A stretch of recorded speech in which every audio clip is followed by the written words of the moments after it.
I'll tell you a little bit about the experience Charlotte and I had in the Army. We got married on December the 18th, 1953, and I had to check in on New Year's Eve. So there was 11 days that we'd been married.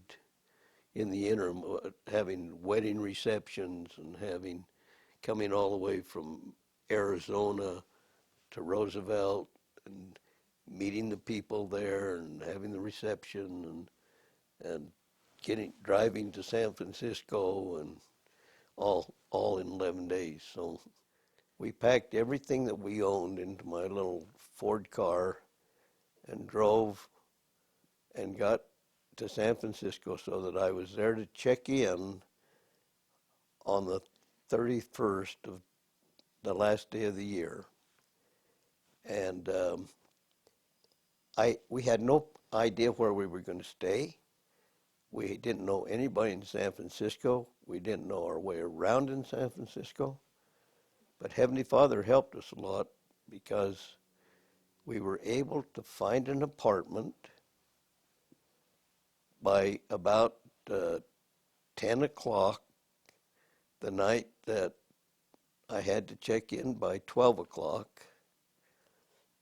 And this apartment's something that you folks that are listening wouldn't imagine taking a brand new bride to. It was on Geary Avenue, and in order to get to it, you had to walk through a garage over to a ladder that led up onto a little platform that you could go then into a room that was added on to the back of the house. So here I am bringing my bride through a garage.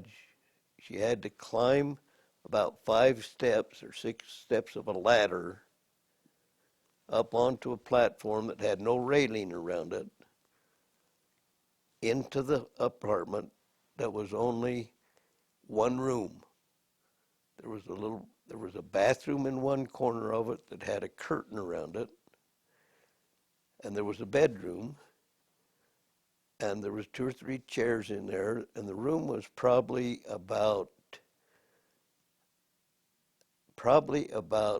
15 to 16 feet by 20 feet. This included a refrigerator, a table that had let down sides on it that you had to get up when you went to the bathroom to get by it. You had to get out of your chair so that somebody could go by it. And then a bedroom. This is where I unloaded my sweetheart and all the stuff in her car 10 o'clock, 11 o'clock at night. And I had to then find the Presidio, which is the base that I had to check into before midnight. So I'm on a tight schedule, and I just piled the stuff on the bed and in the apartment, and I said, sweetheart, I'll see you, I don't know when. And off I went to check in. I got there, and there was only one, and that was not easy. How I found that base, I do not know. But I stopped and asked people on the street, where's the Presidio? And they would keep giving me directions, and I got there. I found my company. I went in, and there was only one guy there. The day sergeant was on, and he says, what are you doing here, Crute? And I said, sir, I have orders to check in before midnight tonight. He says, it's New Year's Eve. Don't you know that? He says, there's nobody around here. Just get the hell out of here. And I said, oh, sir, but my orders say that I have to check in tonight. And he says, I don't want to see you until next Monday. Go have a good time. And he didn't even take my orders. He didn't take anything. He just kicked me out of there.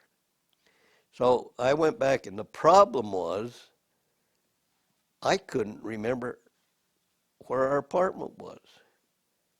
I could not, I remembered it was on Geary Street, but I didn't even know where I was from Geary Street. In the middle of the night, going back and trying to find my bride in San Francisco that I just left, and I had no idea where I'd left her. Heavenly Father, help me, because I'd put the address, the page out of the newspaper on the dashboard of my car, and all of a sudden I saw that. Oh, I can get the address. I can get the address off of here. So I got the address. I had a couple of people tell me how to get there, and I got back an hour later or so from when I'd left her there. I climbed up the ladder, knocked on the door. She opened it and she says, "What are you doing here?" And I said, "They let me come home. They let me come." And so anyway, that our first night in San Francisco, I found her. What would have happened if I had not? We didn't have telephone. We didn't have cell phones or any way to communicate. I didn't have a number where she was. I had no address. I couldn't. But I had been lucky and left the newspaper there that gave me directions how to get back to my bride. We had an extended honeymoon of 2 years in San Francisco as we did getting acquainted with each other. We didn't really know each other than we knew each other because of the mission field and because of the counseling that I'd done with her.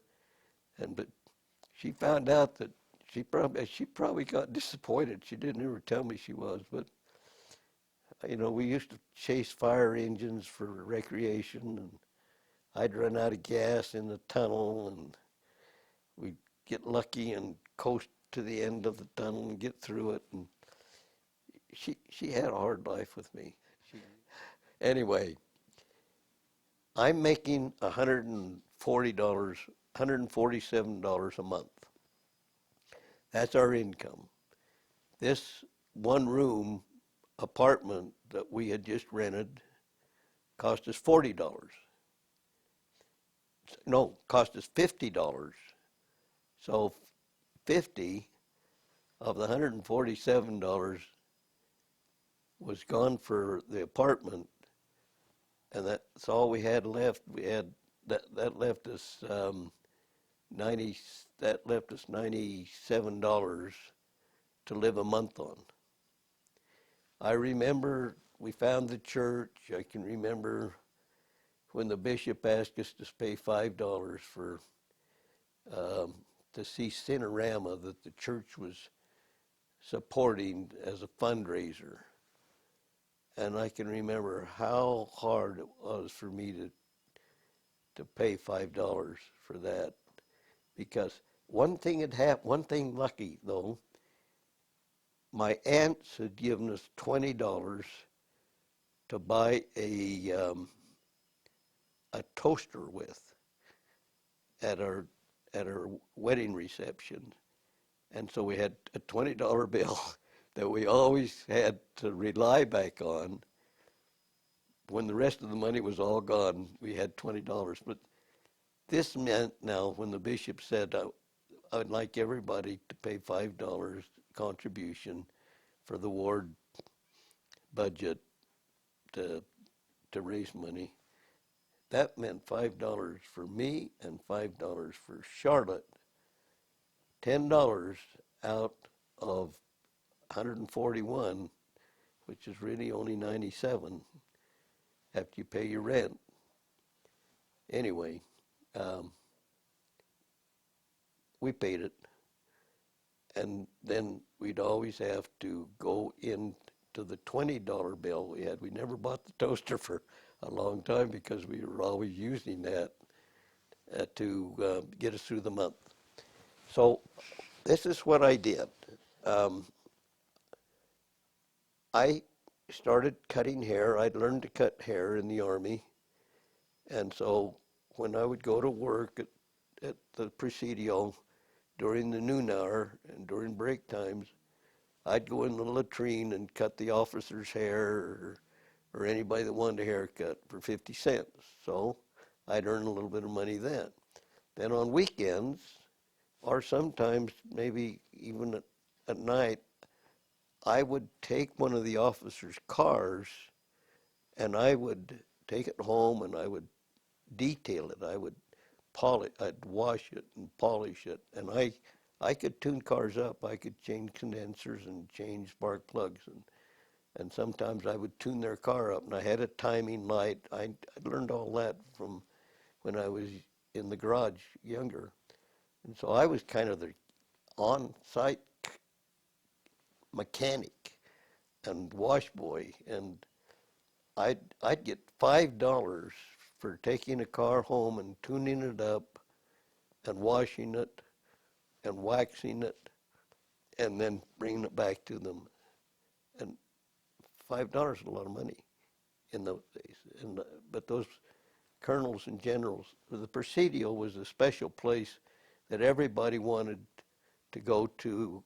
That was the last place they wanted to be before they retired, because it was all full of generals and lieutenant colonels and full bird colonels and the top people. So they liked me. I mean, I would cut their hair and I would wash their cars, and I even started a little taxi service.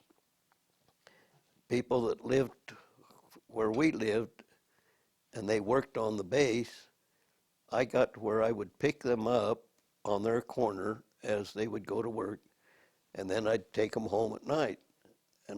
And they paid. It seems to me that I got $20 a month for picking them up every day and taking them back. I had 4 people that I would do. So here I'm making $100 or $80 off of my taxi service, plus I was fixing cars and so on and so forth.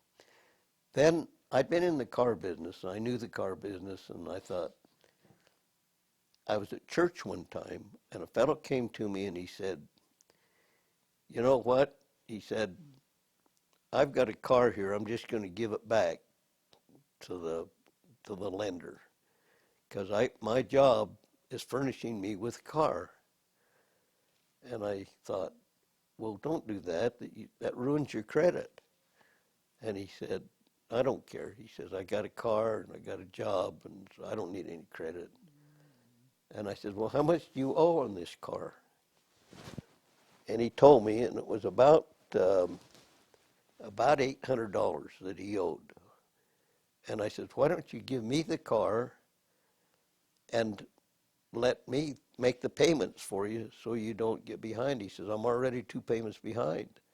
And I said, oh, well, give me the car and I'll make the 2 payments for you so you don't lose your credit, and let me then have the car. And I'll sell it, maybe to make a little money on it. He said, if you want it, you can have it. So I bought his car, paid the two payments of $70 or whatever it was, took the car home, waxed it, polished it, painted the tires black, tuned it up, and I put an ad in the paper that I had. I can't even remember what it was. I think it was a Plymouth. And Charlotte and I were so anxious when the paper came out to see our ad in the San Francisco Chronicle or what it was. There were so many pages of cars in there, it took us nearly a half hour to find our ad. And I thought, oh my golly, if we can't even find the ad we're looking for, how's anybody going to find this ad and buy it? And a week went by and nobody called, and 2 weeks went by and nobody. And I thought, I have made a terrible mistake. I don't know what I'm going to do. One day, I get a phone call, and it's somebody that couldn't speak very good English, but they said, we come see car. And I says, okay, where are you? And I gave my address, and two people from China came. And the one guy couldn't speak any English at all. His friend could speak a little bit, and he said, my friend, he want to buy car. So I showed it to them, and I said, he said, how much? I said, $1,200. That way I was going to make about $400. Can you imagine what 400 is when you're only making 147? Anyway, and he says, oh, I like you. I like you much. I buy. But I know how, I know how drive. I know drive. You teach me drive, I buy car. And I thought, dang, okay, I'll do that. so, so here I am teaching this guy from mainland China who had never been in a car before, I don't think. And I didn't dare take the one he was going to buy because I didn't want to bang up a fender or something. So I taught him how to drive in my car. And one time we nearly wrecked. We were down on Howard Street in San Francisco, which is kind of a low-brow area, a lot of saloons and so on down there. And I remember that when he turned, he went up on the curb, and I'm sitting to the side of him here, and he just going and so happy, and he didn't realize how to use the brake. And I thought, oh, we're going to hit that. We're clear up on the sidewalk, and I thought we're going to hit that fire plug. And only thing I could think of was I turned the key off, and stopped the engine from running. And then I got my foot over on the brake just before we hit the fire plug. And we would have wrecked my car, and I don't know what would have happened. But anyway, we got out of that mess. After about 2 weeks, I got him to where he could drive and pass the driving test. I'll never forget, ever, when he paid me 12 $100 bills. I had never seen that much money in one place before in my life. But they just peeled off these 12 $100 bills. I made nearly $400 on that car, but I had to teach him how to drive. And we worried for 2 or 3 weeks because nobody called us at all. Finally, this guy from China called. So the guy at church, I told him that I'd sold his car. When he found out how much I'd sold it for, he said, you should give me a commission. And I said, my commission's burned up in teaching the guy how to drive. Anyway, then I bought another car and made a little bit of money on that. So I started buying and selling cars. And we really did pretty well. Anyway, that's how we started out. And then I was supposed to be a clerk typist. I'd never typed in my life, but they assigned me as a clerk typist. So from the landlady who we rented from, she had a little toy typewriter that her kids played with. And so we borrowed that, and Charlotte showed me how to use how to type. And I never did learn. That's a whole nother story. That Irene was her name, was my boss. And after I went through, I got one letter typed by hand pecking it this way, but I used about a half a ream of paper to get one letter that you could. And she, after about 3 or 4 days, she gave up, and she says, I think that you have more ability in other areas than being a typist. So they put me in the auditing department. Now I'd had 2 years, I'd had 2 classes in accounting, and I got C in both of those. I didn't ever understand what was going on in there.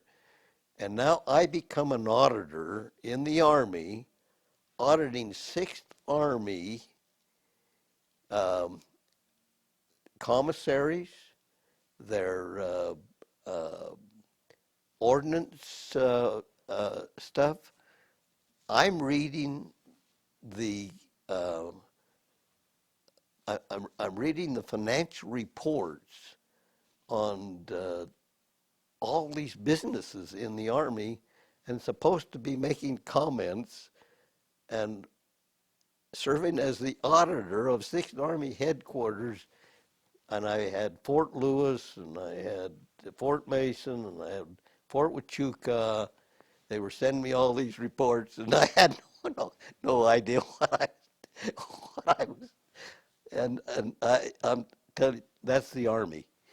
They just get a body and they put on someplace. But she liked me well enough that she wasn't going to fire me, so she made me an auditor.